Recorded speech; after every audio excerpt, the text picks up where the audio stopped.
И така, този поздрав е за моја брат Гошко, за неговото прекрасно семејство, за неговите деца, за Сијана и за Кристијана.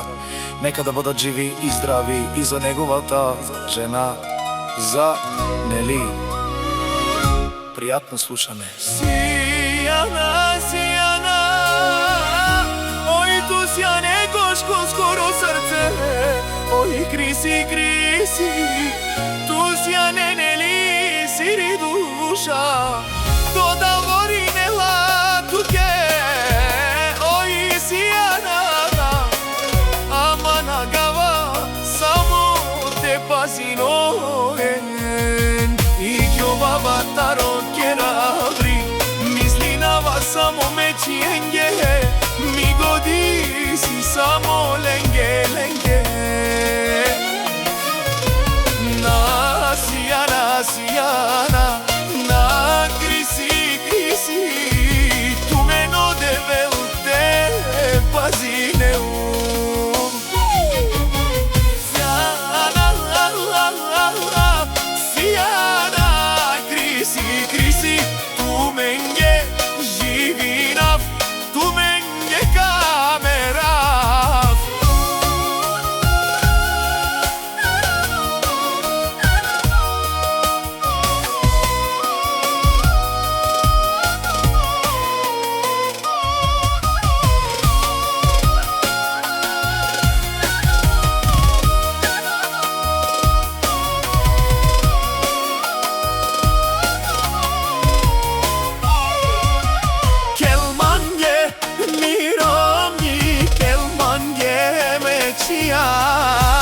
Tu me si je namaro živoki,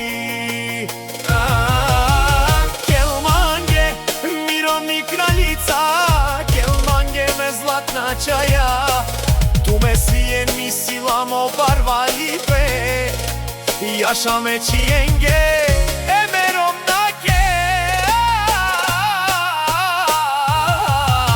I kjova taro kerabri, samo mečijenge, mi godi si samo lenge, lenge. Na Sijana, Sijana, na Krisi, Krisi, tu meno devel, de pazi tu me. Studio Georgijev Produkcion, Zakon!